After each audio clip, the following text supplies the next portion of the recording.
the Cannabis Business Coach.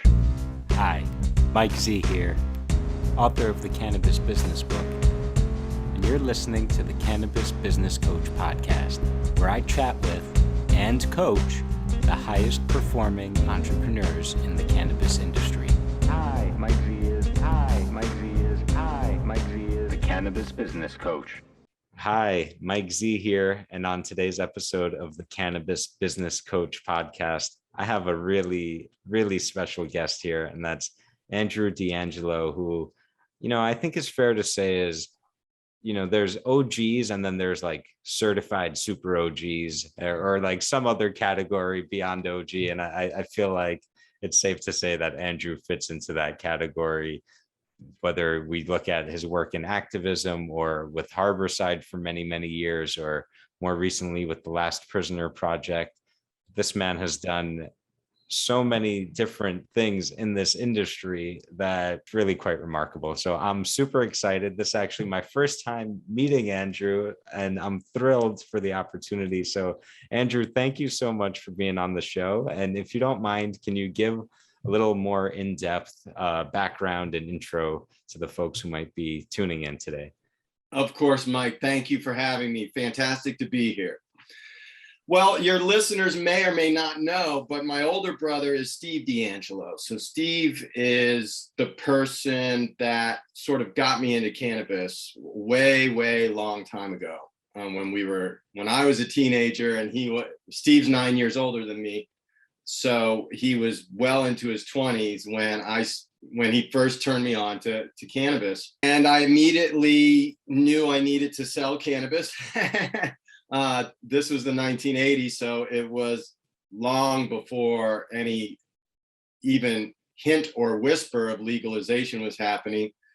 And I knew I needed to sell cannabis only because the plant healed me as a teenager. I was in a lot of physical pain. I was an athlete. I had an injury. I was in a lot of emotional pain because it was a little bit delusional, but I had a dream of being a professional athlete. And when I got hurt, that dream was over. And, when you're in high school and you're dreaming big dreams, that first big dream you ever have in your life, you get depressed when you know that it's done. You know that it's over. Every leader has many events like that in their career. And that was my first one, where I tried to be an athlete and I couldn't, and I was just miserable. And my brother saw this pain I was in. We were having dinner at my mom's house. He handed me a joint, and it wasn't the first time he handed me a joint, but I was an athlete, right? So I said no. And this particular time, a little voice in my head said, you need to hit that joint. And so I did. And it immediately had a positive impact on not just my physical comfort level, but also my emotional state. And I think it couldn't have been more than a day or two later, I went to my brother's house and got my first quarter pound of weed and started selling to my friends in high school. And that's how the cannabis journey started off for me. Now, you couldn't go study how to be a cannabis person in those days like you can now. Now you can go to Green Flower Media, and you can go to a whole bunch of universities, and you can go to places and they'll teach you. You have to pay them, but they'll teach you. In those days, you couldn't. So I sold weed out of the dorms of my college, and I studied acting and theater. That was my second dream after being an athlete. And then after I was done with my studies and I had bankrupted myself as an actor, my brother was there to rescue me, and I moved back home and started working with him on both underground cannabis dealing, and also we had a hemp clothing company. In fact, this shirt I'm wearing today is made out of hemp. We had a hemp clothing company in the early 90s called Ecolution that lasted all through the 90s. And those two businesses kept us really, really busy. And that's Ecolution was our first legal cannabis business.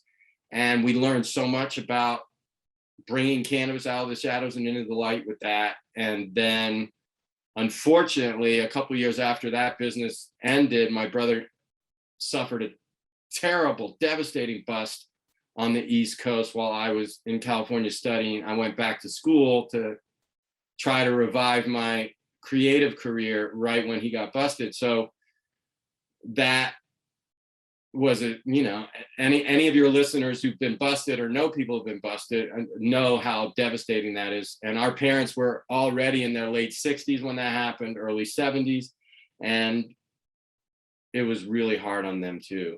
So I had to stop selling weed for a few years, and we had to get my brother through his legal case. And then I finally convinced everybody to come out to California, and shortly thereafter, my brother really led the charge on getting one of the first retail cannabis licenses ever in the world by the city of Oakland, here in Oakland, where I am today. And that's when we started Harborside. And then I got to sort of manage the day-to-day of the Harborside dispensaries and later on supply chain when we brought on a farm and manufacturing.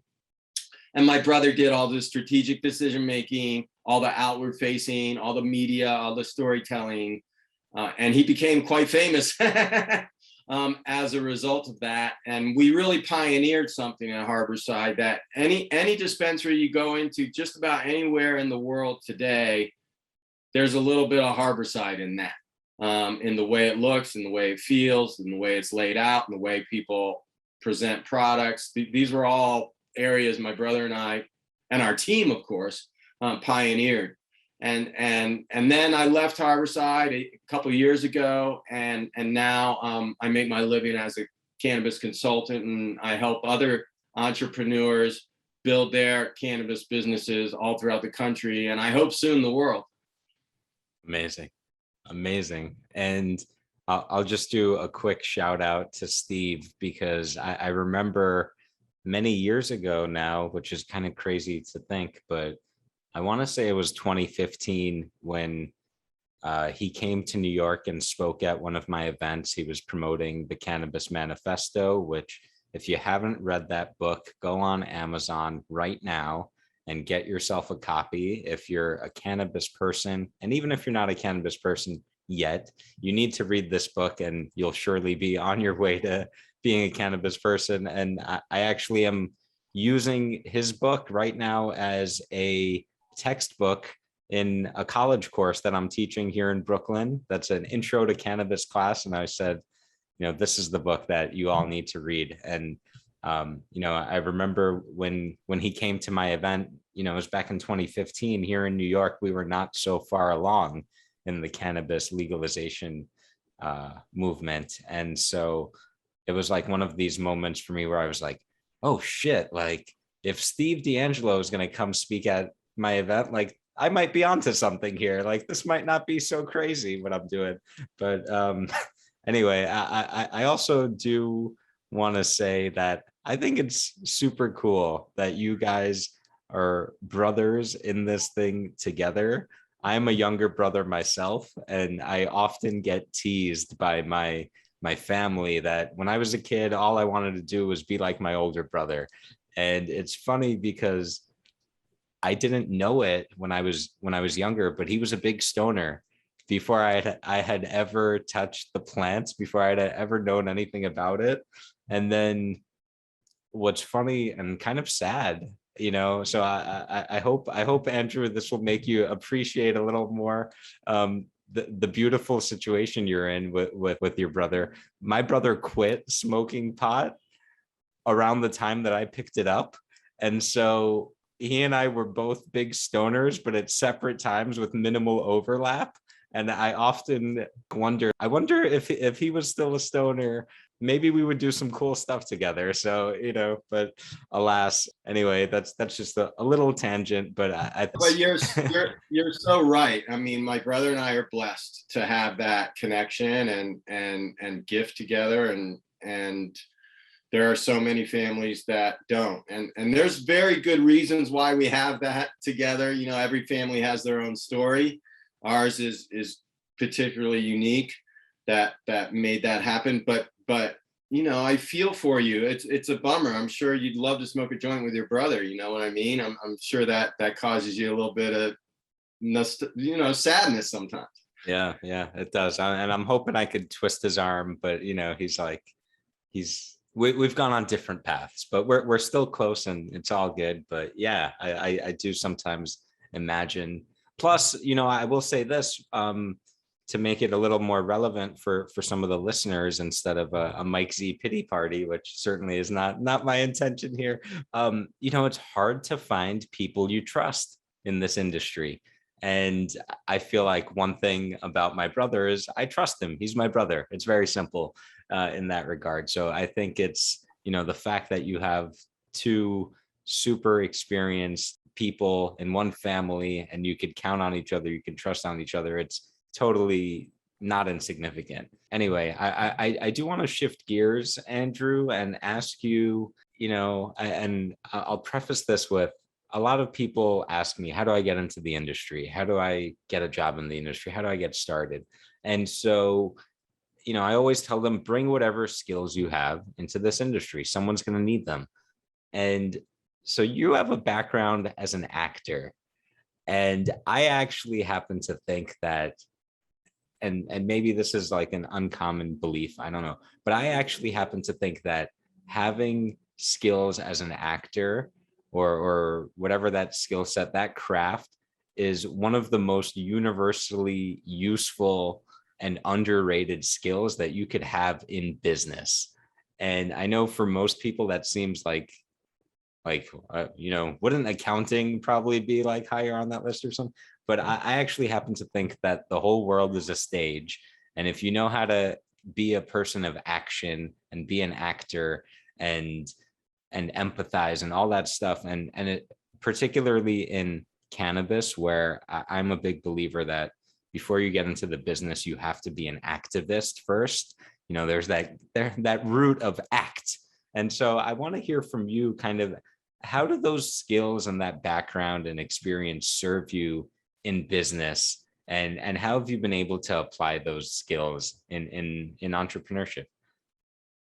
Well, it's a really great question. And you're right. Most people don't think of studying acting as good preparation for business. When you're studying acting, and I studied not only in undergrad, I actually went to acting school after undergrad. And they always tell you, every single day you hear it, if you can do anything else in life besides be an actor, go do that. And because it's a very hard life. Being an actor is unless you're one of the 1% of 1% that becomes a movie star. And, becoming super famous is really destructive on human beings too. But it's nice to be able to work, and it's nice to be able to make good money as an actor. But very few actors get to do that. Most actors you've never heard of. Most actors you go see on TV or in TV series or in the theater, you don't know who they are, and nor do you care. What you care about is the story that they've told. So it took me a long time to understand how my skills as an actor might help me in business. It was intuitive at first, because I was selling weed underground. I was doing all my business underground. And I was trying to be an actor, which is a much different type of business. It's more of a gig economy. It's not so much you're building a business with clients and customers and that sort of thing. And so intuitively, I was establishing trust with people that I was doing business with in the underground market. That's really important. That's one of the things that actors, when you're an actor, the only thing you have is your voice, your body, and your emotions. And you train and train and train to make sure those three things are in really good shape. And that means you're taking singing classes and ballet classes, but you're also doing all this internal emotional work.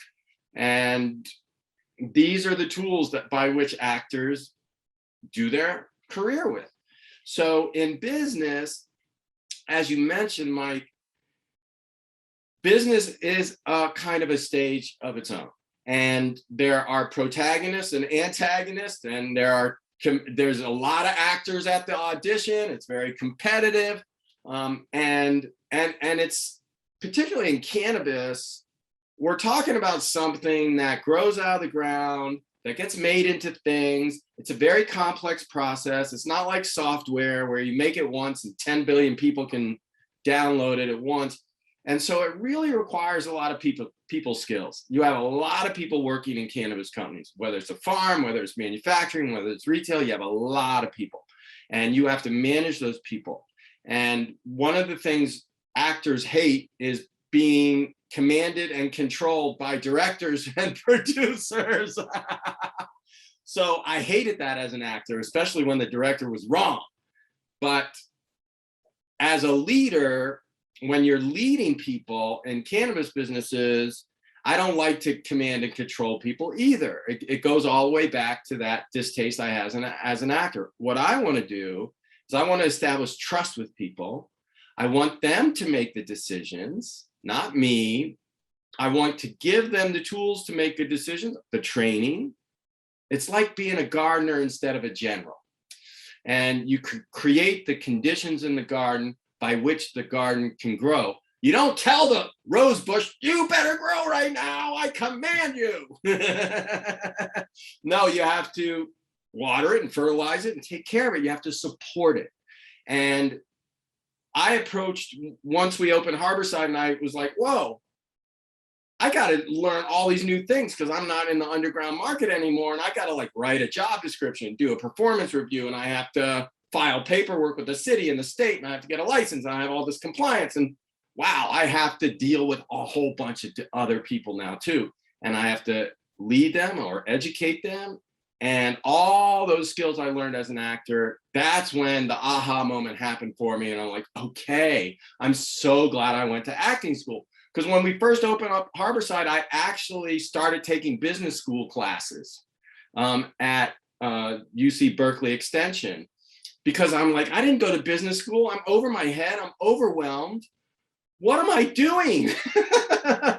And then I took a few classes and we started just running the business. And it started to dawn on me that my skills as an actor and building trust with people and managing them in a supportive way is the school I needed to go to.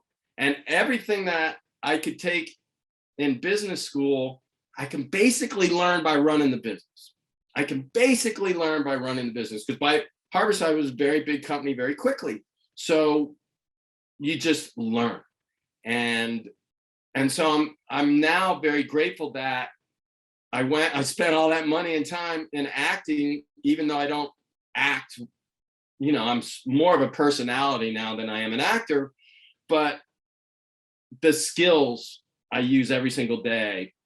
And I'm in a strange way, I'm proud of myself for learning how to be an actor, because it's paid a lot of dividends for me as a leader in cannabis. Awesome. Thank you for that. So I just want to reflect a few things that I heard, which one is this leadership style of really facilitating and nurturing and cultivating an environment in which others can thrive and take on responsibility and make decisions and have ownership and power and ultimately become leaders, which I think the hallmark of great leadership is to create other leaders. And so I'm definitely hearing that from you, which I love. And then the other thing that I'm hearing is, and again, I love this as well because it's in line with my philosophy, which is, look, at the end of the day, in business or in anything else, it comes down to people, and it comes down to, anything that you want to accomplish, you need people, whether it's your partners or customers or support or staff or whatever. There's human beings at the end of that equation. And so if you lack the emotional intelligence or the basic human decency of empathy, compassion, understanding, etc., you're going to have a hard time actually leading and actually having someone follow your lead or work with you or support you or collaborate or whatever, if you can't establish that human connection. And I think that it's especially true in cannabis, where so many people are, how should I say, a little less traditional than maybe you would find in other industries. And also where for a lot of people, this is much more than just about dollars and cents, and there's a much greater purpose and mission. And, you know, if you're not able to connect with people on that, I think it's very hard to succeed in this industry. And then the last thing I did want to point out is I think one similarity between cannabis entrepreneurship, at least, and acting is that it may seem glamorous to the outside perspective, to the dreamer. However, the reality is it's a hard life, and only a select few really will become that cannabis zillionaire or whatever and be the, you know, on the cover of whatever magazine and all that. And even for those folks, it's a grind to get there. So I just wanted to touch on that. But no, you're so right. You're so right. That last point is really well taken. And I hope everyone heard that who's listening today. Awesome. Awesome. So, Andrew, I want to ask you, since I know you're involved in a lot of projects outside of not only consulting, but also the Last Prisoner Project, I'm just curious, of all the things you work on today, what's most exciting for you, or what are you most excited about right now in the cannabis world, even if it's something that you're not working on? That's a great question. Well, I think social justice and social equity are two areas of tremendous need. And that's why we started Last Prisoner Project. We also saw a lot of money being made in the cannabis industry by people, you know, growing, transporting, selling, manufacturing cannabis, and a whole bunch of people in prison for doing the exact same thing. Most of those people in prison are Black and brown people, and most of the people selling it legally and making, as you said, quite a bit of money are not Black and brown people. So we have to balance the scales here. And I like doing that kind of work. It's exciting to me to sort of swim against the dominant stream and get all the other fish to turn around and swim in the same direction is exciting to me. So I think those are, and Last Prisoner Project is the main area I do that work in. I do support social equity as much as I can. I donate my time to social equity clients and give them great discounts and do my best to empower that community. But Last Prisoner Project is where I spend most of my time in that particular bucket.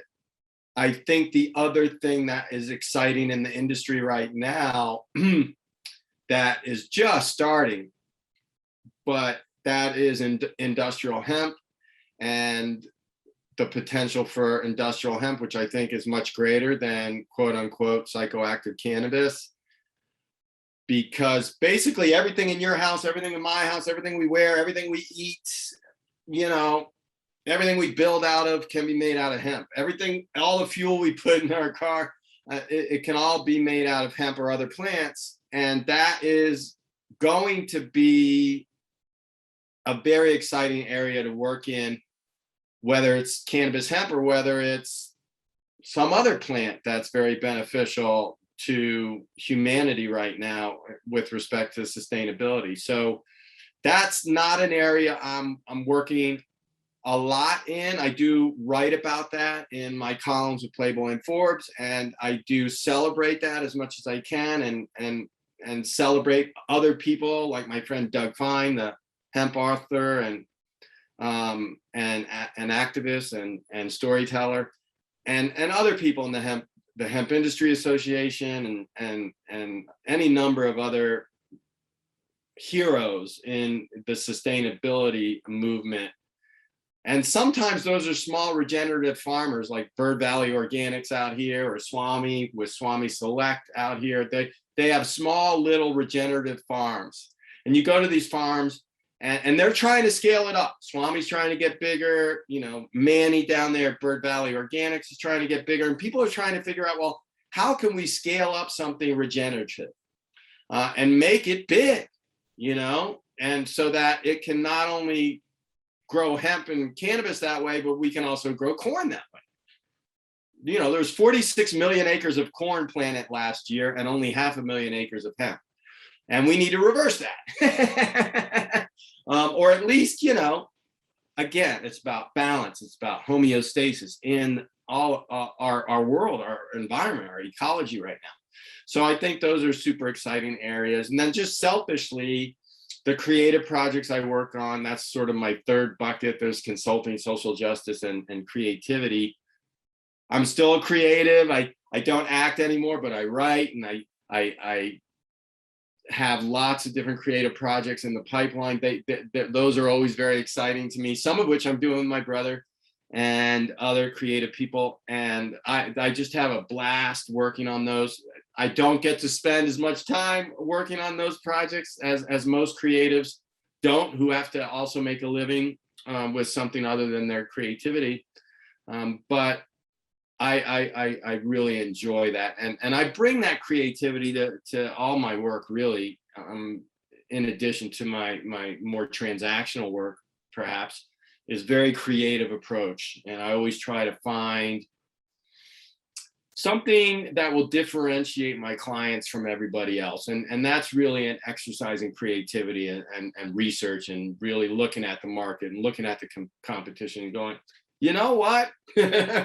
I think we can take dead aim and attack on, you know, this particular trend or big player or something like that that's happening with one of my clients. So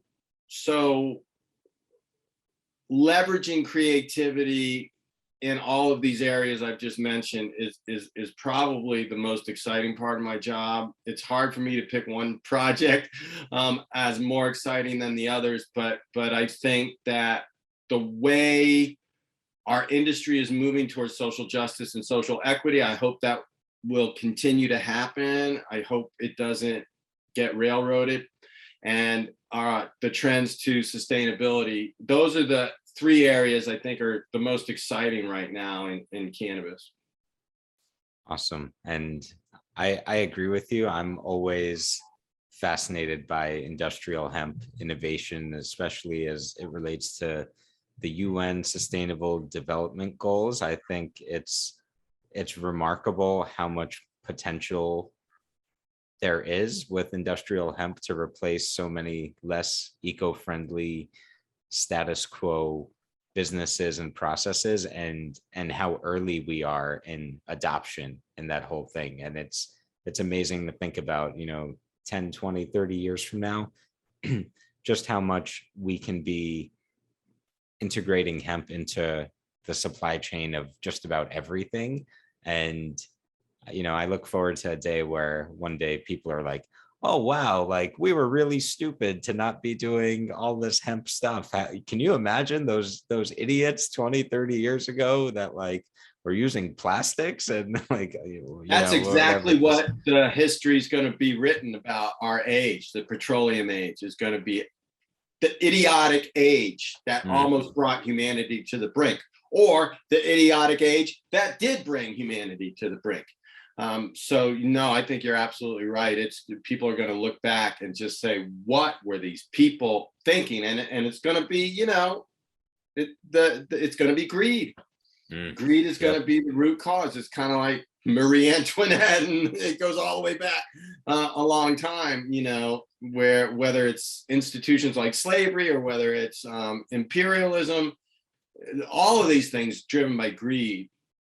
So, wow, I hopefully all this plant medicine that we're getting out into the world will sort of get people realigned to other things that are as much, if not more important than the motivation of self-interest.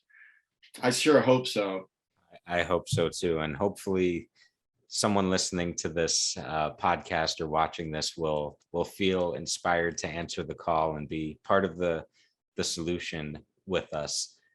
I do want to touch on one thing you mentioned just briefly about creativity, because I think it's one of these things that's often overlooked, where people have come to me and asked, Mike Z, how do I succeed in this industry? How do I build a business that endures and lasts and blah, blah, blah. And I give them the not so satisfying answer that you actually have to innovate, and you actually have to be creative and do something better or smarter or more efficient than what else is out there. Because I don't know if this has been your experience as well, Andrew, where so many people want to get involved and just kind of copy what they see other folks doing. And then they're like surprised that, oh, like this, no one cares, So I just wanted to reiterate rather, that this is a cutting edge, innovative industry that moves really quickly. And to actually be an innovator and be a leader in the space, you have to do something innovative. You can't just reinvent the wheel and copy what other folks are doing, because things change. So I don't know if you have anything you want to add on that or well, the only thing I would add is failure happens. So when you're an innovator and a leader and you're taking risks and you're learning new things and you're trying to make your mark, sometimes you're going to fail and you're going to go bankrupt or lose all your money or lose your company. And that is where you need to really be the most aware and pay the most attention, because that's where we learn and that's where we grow the most. The only thing you learn how to do when you succeed is how to remodel your house. But when you fail, or when you have a failure, maybe the whole thing doesn't fall apart, but you make a bad decision. You can't be in this without making some bad decisions, without experiencing some failure. And that's if you, and it's hard, it's painful. I've gone through it so many times. I lost my company in many respects. So I know exactly how it feels, but it's also the opportunity of a lifetime to pivot out of that and to learn, be stronger, faster, better than you've ever been before. And so that was the only thing I would add is you might fail, and that's okay. You pick yourself up and you go at it again. Absolutely. I'm so grateful that you brought that up, and I'm going to make my shameless plug for the Cannabis Business Book, where I interviewed 50 industry leaders for their advice on how to succeed in weed, including your brother, Steve, who was interviewed and actually says something very similar, where he said, as a pioneer, I expect to fail a bunch of times. And I'm paraphrasing, but he basically said something to the effect of, if I'm not failing regularly, that means I'm not taking big enough risks. And that if I'm not taking big risks, then I'm not actually being creative and innovating. So I love that you brought that up. And I have a whole chapter in the book of how to fail correctly and how not to fail. And I think one of the biggest things is not taking it personally and appreciating that it's a part of the process. Rejection happens, mistakes happen. And even if you do everything perfectly and you do everything right, sometimes, there's a pandemic or some external force just, makes the best laid plans and intentions into a quote unquote failure. But in fact, the only failure is actually to either not learn from the experience and, as you said, pick yourself up and come back stronger and better, or to, what I think is even more dangerous perhaps is to make the mistake of believing that when you fail or when you have a setback, that I think some entrepreneurs fall into the mistake of believing I am a failure and allowing a failure to define them. And that can lead into a whole slew of problems and challenges and setbacks and, mental health issues, which, cannabis entrepreneurship will certainly test your mental health in a variety of ways. But yeah, so I appreciate that answer and that perspective of you have to fail. It's a part of the process, and don't worry about it so much. I think that's, and I imagine that that's something that as a creative in the acting craft is something you learn to live with, as you're not going to get it. No one gets every audition or every gig they go out for. And so it's just a part of the process. That's right. It's very hard not to take it personally, particularly in business. If you've lost some money from investors or whatever it might be, it's really hard because they're saying, it's your fault. It's your fault. You're a failure. You're a failure. I'm not a failure. I'm the rich guy. I gave you money. What are you doing? And so it's very hard not to internalize that. And as you mentioned, sometimes it's just bad timing. Harborside went public at the exact wrong time. The exact wrong time. The entire market crashed 90%. There was no way we could have not crashed with it. The whole thing did. And so it was the exact wrong time to go public. And it was just bad timing, right? And it's not that we made really terrible, crappy decisions. It's not that we did anything, quote unquote, terribly wrong, but we just, bad timing, bad luck. It happens. And of course, folks that floated that offering on the public markets were not happy. And, they asserted their rights, and now they're running the company. The stock is still in the toilet, like everybody's is right now. But, the high tide lifts all boats and the low tide sinks all boats. And that's why it's so important that we support each other and that we try our best to create an industry with intention and not that greedy self-interest we were just mentioning a moment ago. And because it's the greedy self-interest that causes the command and control leadership to happen, that causes the customer and the team to get devalued while investors and shareholders get overvalued. And then you have all these gaps, brand gaps and experience gaps. And now the brand of cannabis is not what it was 5 or 10 years ago. 5 or 10 years ago, if you asked the average American, what is the brand of the cannabis industry? Most people would say, oh yeah, that's a bunch of people that want to help people and they want to get medicine and healing to people. Well, I bet if you ask those same Americans today, what's your impression of the cannabis industry? Oh yeah, it's all those guys that just want to make a lot of money. Right. So it's just so important that we create an industry with intention. Yeah, certainly. And I'll just add that, to the point on timing, it's and failure or setbacks, it's any market is cyclical. The stock can't go up all the time, no matter what, right? There's going to be days when it goes down, and that's to be expected, and that's okay too. In fact, if it's not expected though.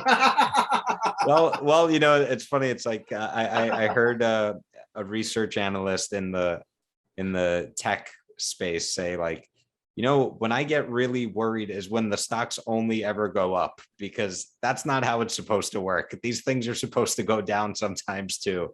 And so I always thought that was a good perspective to have. But I want to ask you, Andrew, a question that came to mind, because it's one that I get asked a lot and I don't really have great answers because it's not my experience. And so I want to offer it to you, which is for the folks who are maybe not in California or maybe even in California or are in other markets that don't have a robust legal market or just getting started, where, for example, I'm in New York, where we're just getting adult use off the ground. It's in its infancy still.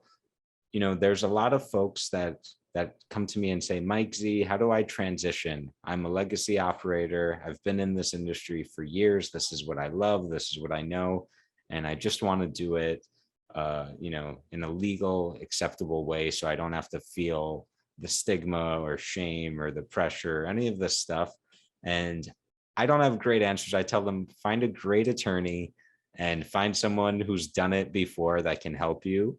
But that's not me. And so I'm wondering if you have any thoughts or advice to offer those folks. Great question. Well, look, the barriers to entry for licensed legal cannabis businesses are really high right now in almost every legal state, with the possible exception of Oklahoma. God bless Oklahoma. The barriers to entry are very low there, but there's also a dispensary on every corner in Oklahoma, and there's far too much weed and far too many dispensaries, and they sort of have the opposite problem there. So you can move to Oklahoma and probably get into the industry with just the money you've buried in the ground in the gray and legacy markets. Or you can partner with other people. Like in New York's it's gonna cost, I don't know, it's probably gonna cost $500,000 just to get the license in New York.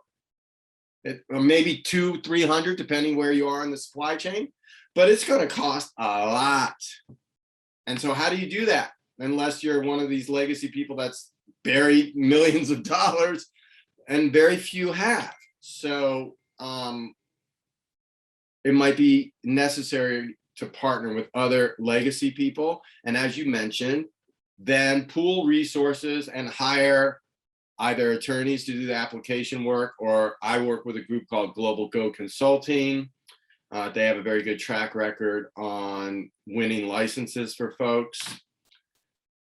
And then, make sure you hire the right people and that you actually win the license, because it sure is a bummer when you leverage perhaps hundreds of thousands of dollars only to lose in the application process. So if you can't do any of those things, you have to go work for somebody who can for a while, and prove that you know what you're doing, that you know what you're talking about, that you've done this before, you know this plant, you know this product, you know this customer. And the cream always rises to the top when you're talking about people-oriented businesses like we've been talking about here. If you're a person who knows it well, you're gonna outperform somebody who maybe came over from Starbucks and knows coffee really well, but doesn't know cannabis really well. They might know retail really well, and that's important too, but you'll bring something to the table that they won't. And you'll work your way up to someday perhaps being a leader in that company, or maybe you might have to go work for a few companies before you find one that aligns with your values. But once you do, and they're out there, it can be done. Once you do, you'll very quickly rise up the leadership ranks. And it might take a few years, okay? But that's all right.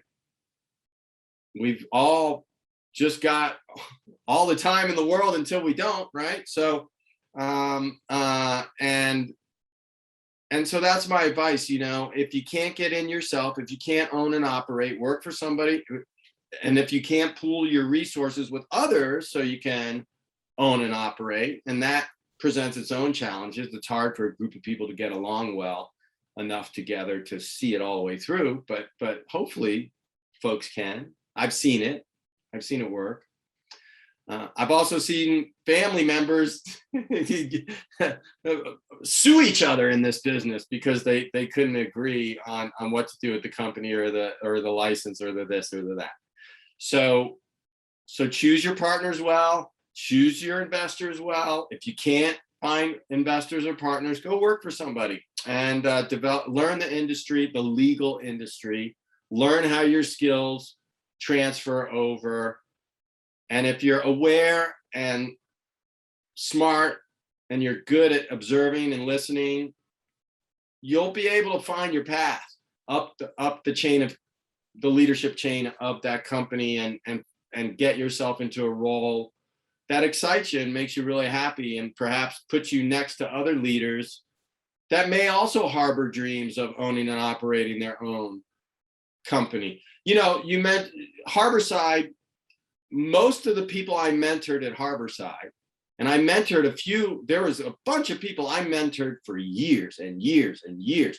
In one case, one of my mentees, 12 years, I mentored this woman. Well, she owns and operates her own cannabis company now. She's a partner with somebody else I mentored at Harborside. If you look around the industry, there's all these folks working at very high levels of both big and small cannabis companies that used to work at Harborside that Steve or I or our team mentored. So that's a really good model for people your listeners to think about a little bit, right? If you really want to do this and you believe you have what it takes and you're stubborn and persistent, you will find your way. You will find your way. I love that. And isn't that one of the greatest feelings in the world, to see someone you've mentored in cannabis go on and start or run their own cannabis business? I've found that to be one of the most rewarding experiences of being in this industry, is exactly that. It's our greatest legacy. In my opinion, it's my greatest legacy at Harborside is all the people that I mentored and all the leaders that we gave birth to and that we incubated at Harborside, that there's literally hundreds of them, in some cases all over the world right now. And they're doing great work and they're doing righteous work. And you're right. Nothing feels better than that. I mean, the thrill of making a ton of money is one thing, right? But the thrill of mentoring somebody and seeing them become as, or if not more, successful than you, it's a much deeper and gratifying feeling in the long term than the hit you get for making, a quick buck. Or maybe not a quick buck, but just a bunch of bucks. It's a different kind of joy. It's a different kind of fulfillment that you have. And yeah, I consider it my greatest legacy at Harborside. That's awesome. And I just want to repeat some of the answers you gave me in that last question, because I think it's worth kind of, I'm all about the repetition, because I know I have a stoner memory sometimes. And so I think it bears repeating a couple of the tips you gave for people that want to transition into the legal market. And I think these apply across the board, whether you're a legacy operator or even, just a human trying to get into this industry. I heard three main things. One, and I preach this in the book, you have to think long term. You have to be in it for the long haul and think in terms of a longer timeline and the bigger picture of this thing. Two, I heard you say you have to find a great team. You have to find, again, that supporting cast or join a supporting cast of a great leader or great leaders, where you can learn and grow and receive that mentorship and support to achieve greatness in your own respect. And then the third thing that I heard was play to your strengths, and whatever it is that you bring to the table, really focus in on that and do whatever it is that you do well. Try to become the best in the world, or the best you can be at that thing. And as you become more and more valuable, there will be more and more opportunities to succeed and to take on bigger opportunities. So I think that's pretty sound advice for anyone getting into any industry, but especially true in cannabis. Yeah, I mean, I hired and fired thousands of people at my tenure at Harborside, and I can tell you that really talented people who do a good job get noticed very quickly. So let me ask you a quick follow-up there, and then we'll wrap up, because I do want to be mindful of your time, get you out of here on time. In terms of hiring good people. This is one of the questions I actually get asked a lot as well, is how do I find good people? And I think it's extremely tough in any industry, and it's especially tough in cannabis. So given that you have that experience, I wonder if you've developed any kind of tools or tips to either separate the cream, if you will, or on the other end, to avoid the disasters. Well, the first thing I learned the hard way, hiring people at Harborside. First, let's just say, when you hire the wrong person and they're not the right fit, and you have to let them go, it's very painful. It's very painful for the organization. It's very painful for the team. It's very painful for the person reporting to you. And it's very painful for the leader to have to go through that process of hiring someone, then maybe 6 months later letting them go because it was wrong. So getting it right is really important. What I learned the hard way was spend more time. It's like due diligence with investors. You have to do due diligence on people. Some people interview really, really well, but they don't perform so good. Some people perform great, don't interview so well. Some people have the most amazing resume you've ever seen, but if you don't check it, it might be all smoke and mirrors and not really true. If you don't call people's references and insist that they give you references, you are making a huge mistake. Even if the thing's baked in a little bit, and yeah, they're going to call their reference and say, make sure you say nice things about. If you know how to talk to a reference, or you know how to talk to a past manager and employer, you know the questions to ask.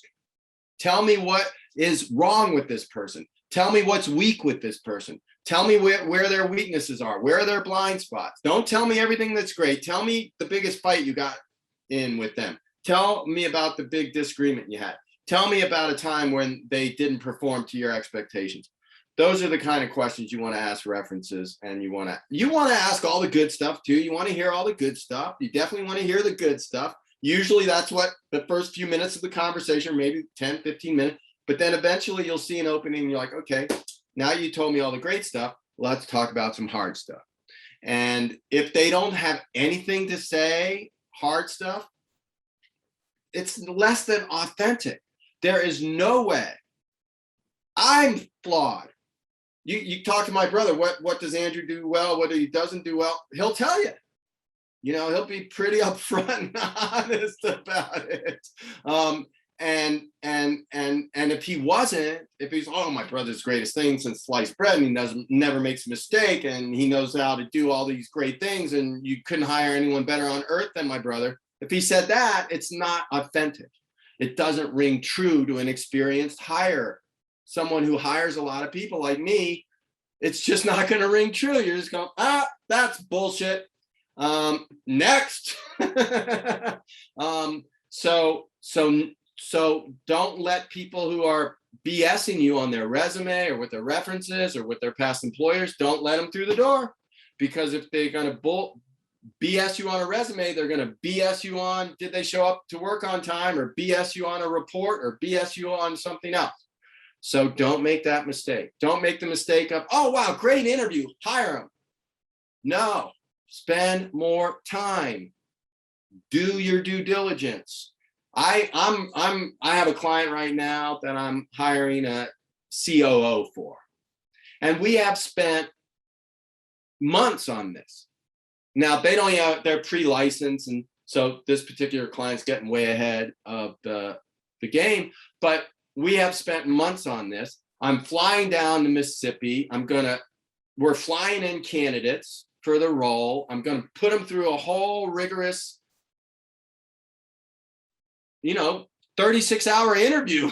And we're going to go to dinner, and we're going to learn all about them, and we're going to learn about their family and their background and their education, and we're going to learn, can they have dinner with people, and do they have a certain amount of emotional intelligence or transactional intelligence, or where are their skills, or where are their talents, and where are their superpowers? And that's how you do it. It's tempting if someone gives a really good interview and you're in a hurry, I got to fill this role. It's tempting to hire that person right there on the spot, almost. Take a little more time. Do not follow that impulse. That impulse might be wrong. So that's my main advice is people really have to spend enough time on this. There is nothing, no decision you'll make in this cannabis industry that's more important than the team you put together. Nothing is more important than that. Some people say, oh, the shareholders are more important than that. No, they are not. No, they are not. Because they get no return on their money if the team's dysfunctional. If the team's functional, they're going to get a return on their money. And people get mad at me when I say, oh, the team's more important than the shareholders. Shareholders get mad at me. They're like, how can you say that? Or my clients will say, how can you say that? But it's really true. And it's the most important decision we make as leaders is the team that we put together. Because if you don't get it right, you're going to be managing your way through it until you do get it right. Amazing. That was brilliant. And I'll just say what comes to my mind when I hear all that is there are no shortcuts. So don't try to cut the corners, especially with something that is as important as Andrew says, the most important thing, which is the team, the people, the human resources. And I happen to agree with you. And Andrew, I just want to thank you so very much for taking the time and for offering your sage cannabis business advice and experience. And I just want to thank you again for taking the time to join me. And I hope that we can meet in person someday and enjoy some cannabis together. Me too, Mike. Great conversation. Thank you for your insights too. Really, really helpful. Thank you, man. Have a great day. Hi, Mike Z is. Hi, Mike Z is. Hi, Mike Z is the cannabis business coach. Hi, Mike Z is. Hi, Mike Z is. Hi, Mike Z is the cannabis business coach.